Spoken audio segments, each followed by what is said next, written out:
and welcome to a new video. I hope you're having an amazing day, and in this video I painted my fourth monochrome landscape in orange. So I'm going to quickly go over the materials. I am using my Winsor & Newton watercolor brushes, my filbert brush in a size 2 and my round brushes in the sizes 3 and 5, my Montmartre watercolor set and my medium-sized Chinese watercolor brush.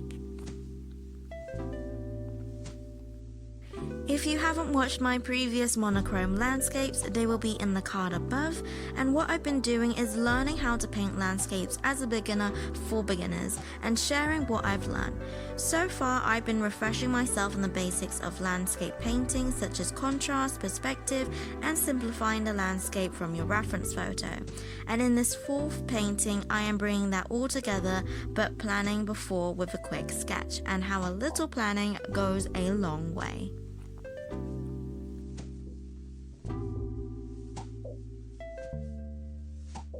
So, doing a sketch was very useful for me, especially with less experience with painting watercolors.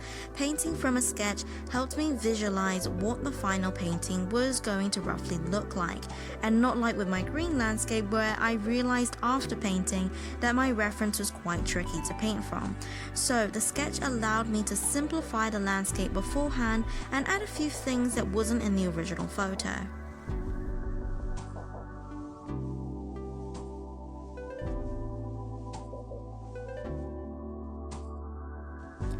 The photo was taken by my friend who went to New Zealand, and the landscape was so beautiful. Even though I won't be able to do it justice, it was a great photo for me to practice different elements such as mountains and rivers and different trees, which is a little harder to come by in London, and so I gave it a go. In the original photo there was no tree in the foreground, which I added because it was an element that I really liked in my previous paintings, and so I added it. The rocks were very small in the photo, so to give me a chance to somewhat suggest rocks, I made them much larger, and I simplified the mountains and made the clouds larger. Just small tweaks to make it easier for me to paint, but also to make the elements in the original photo more prominent.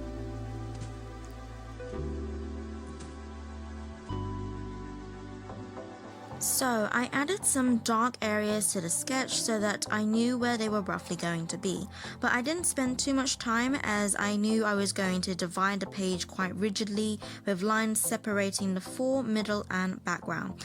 This does make the painting less natural, but as I'm trying to transition from having more experience with acrylic to limited experience with watercolor, it was important for me to practice controlling how much water I was using, by purposely making this somewhat gradient where it gets darker to the foreground. The sketch really helps me to know where the different elements would be and where it would be more wet on wet for the wash of the sky and the river.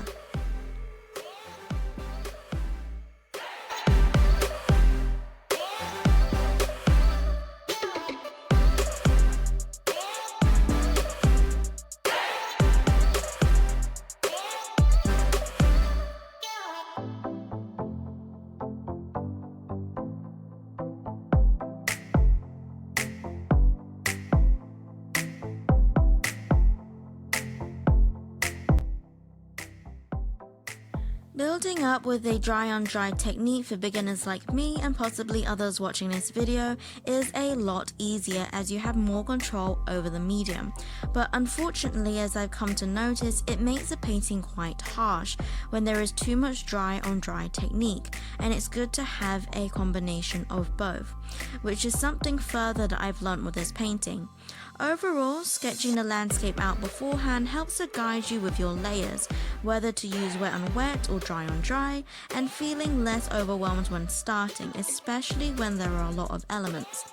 Having the sketch also made the landscape more defined and clearer to read, as I was more purposeful with my painting strokes.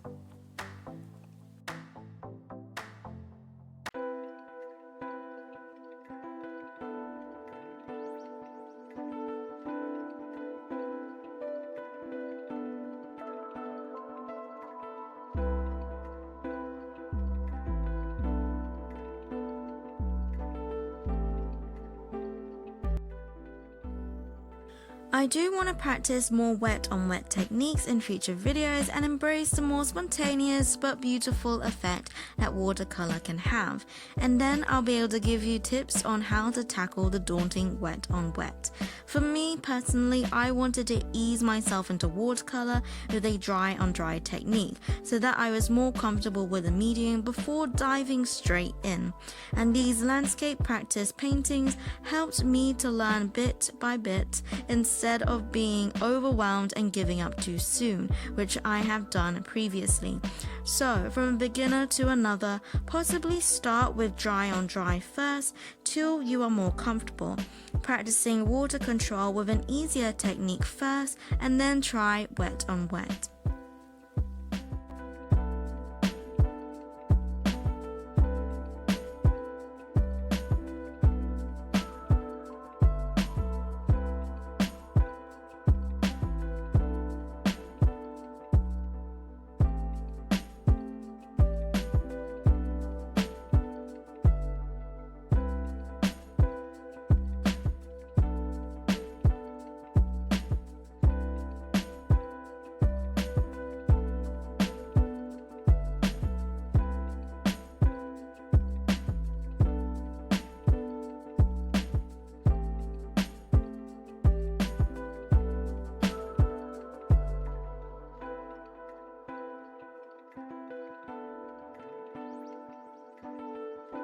Thank you so much for watching this video. I hope that you enjoyed it and hopefully learned something or inspired you to paint.